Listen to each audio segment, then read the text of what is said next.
अहमदाबाद विमान अपघाताचं कारण लवकरच समजणार. अपघातग्रस्त विमानाचा ब्लॅक बॉक्स शोधण्यात यश.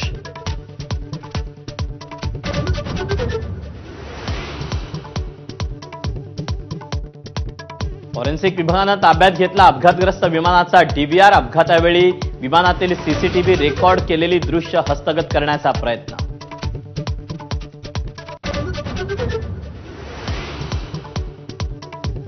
गुजरात दहशतवाद विरोधी पथकाकडून अहमदाबाद विमान दुर्घटनेचा तपास सुरू. एनआय देखील तपासात मदत करणार.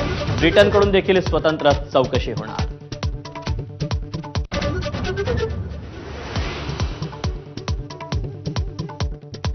अहमदाबाद विमान दुर्घटनेनंतर डीजीसीएचा मोठा निर्णय. बोईंग 787 विमानांच्या सुरक्षा तपासणीचे आदेश.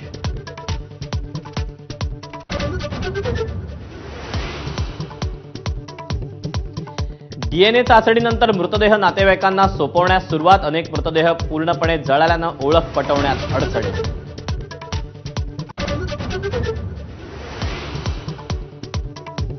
अहमदाबाद विमान दुर्घटनेत मृत्यू झालेल्या महाराष्ट्रातील नागरिकांचा आकडा 16 वर.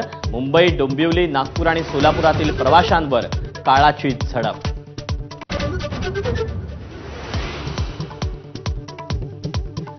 अहमदाबाद विमान दुर्घटनेतल्या मृतांच्या करुण कहाण्या ऐकून देश सुन्न. कुणी लेक गमावला, कुणी बहीण, तर कुठे संपूर्ण कुटुंबावरच काळाचा घाला.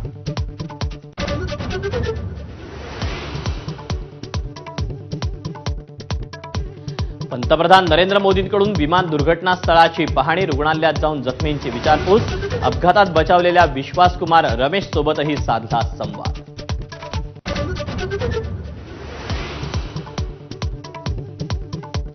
अपघात टाळता येत नसतील तर सत्तेत का आहात? खासदार संजय राऊतांचा सरकारला सवाल.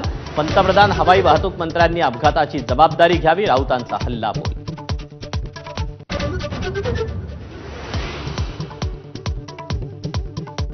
मुंबई भाजपमधील अंतर्गत वाद चव्हाट्यावर. कांदिवलीतील जानूपाडा परिसरात आशिष शेलारांच्या दौऱ्यावेळी राडा.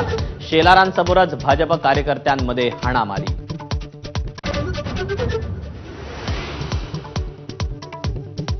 आमदार बच्चू कडूंच्या अन्नत्याग आंदोलनाचा 6वा दिवस. पालकमंत्री चंद्रशेखर बावनकुळेंची बच्चू कडूंसह चर्चा.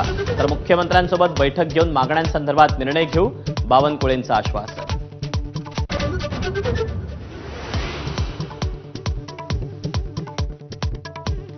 शनिशिंगणापूर देवस्थाननं 114 मुस्लिम कर्मचाऱ्यांसह 167 कर्मचाऱ्यांना कामावरून काढून टाकलं. अनियमितता आणि बेशिस्तीचा ठपका ठेवत घरचा रस्ता दाखवला.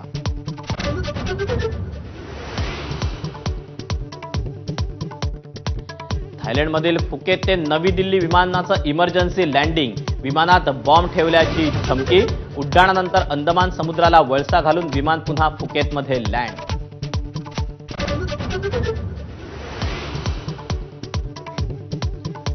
पुण्यात मुसळधार पावसाची हजेरी. तुफान पावसामुळे सोलापुरातील 2 गावांचा संपर्क तुटला. रत्नागिरीला आज तर रायगडला उद्या रेड अलर्ट.